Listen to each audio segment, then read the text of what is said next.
Selamat pagi, perkenalkan nama saya Rodotu Hapurudin Stanggang dari Teknik Mesin Untirta 2019 dengan NPM 333111966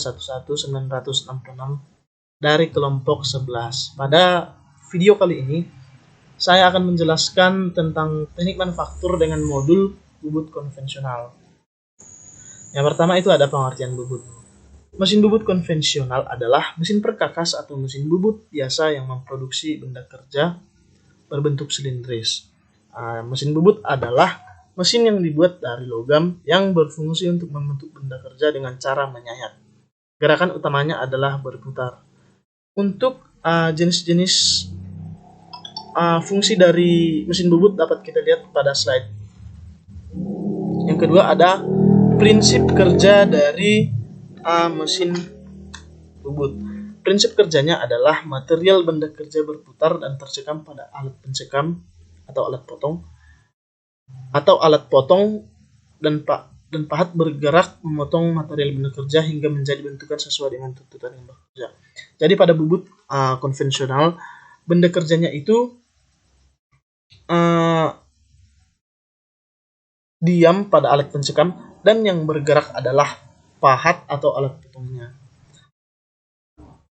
Kemudian ada cara kerja dari bubut konvensional adalah yang pertama diawali dengan pemasangan benda kerja pada cak atau pencekam yang terpasang pada spindle mesin,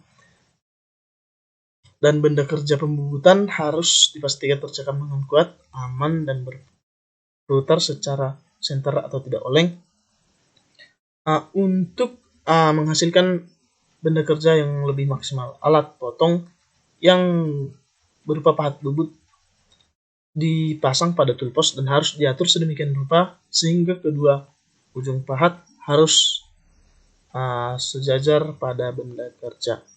Kemudian ada jenis-jenis pahat. Jenis pahat kita dapat lihat sebagai berikut. Ada pahat sisi kanan, pahat pinggul, pahat sisi permukaan kanan atau lebih besar lagi, pahat ulur segitiga kanan, dan pahat alur. Untuk jenis-jenisnya dapat kita lihat pada gambar di bawah, pada gambar di layar. Kemudian bagian-bagian dari mesin bubut juga dapat kita lihat ada 21 bagian-bagian mesin bubut yang terdapat pada mesin bubut konvensional. Baik, di sini saya akan menjelaskan bagian-bagian utamanya saja. Yang pertama itu ada headstock, adalah bagian mesin yang letaknya berada di sebelah kiri mesin yang berfungsi untuk memutar benda kerja.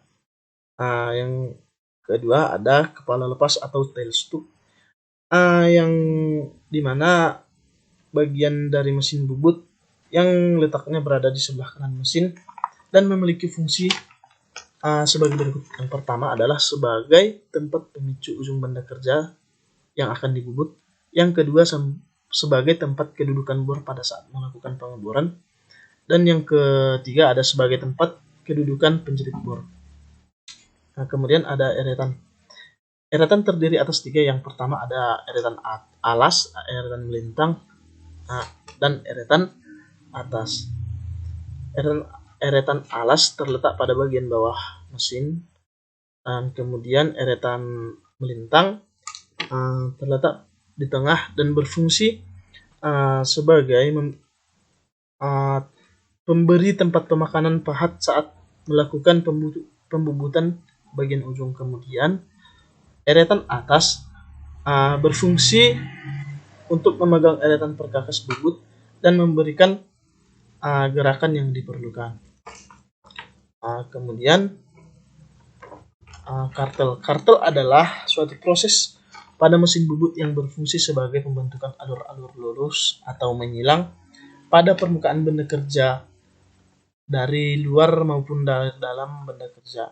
Tujuan utama dari pengkartelan adalah agar permukaan benda kerja tidak licin pada saat digenggam.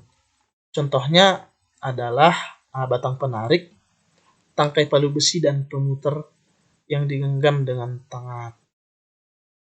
Contoh kecilnya adalah tutup botol aqua yang memiliki pengkartelan pada bagian luarnya.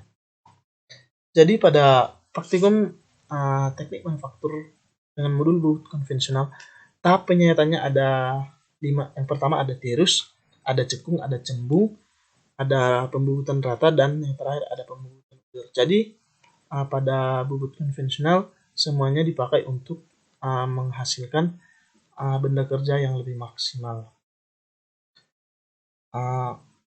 Oke, sekian pemaparan saya mengenai praktikum teknik manufaktur yang kedua dengan modul bubut konvensional.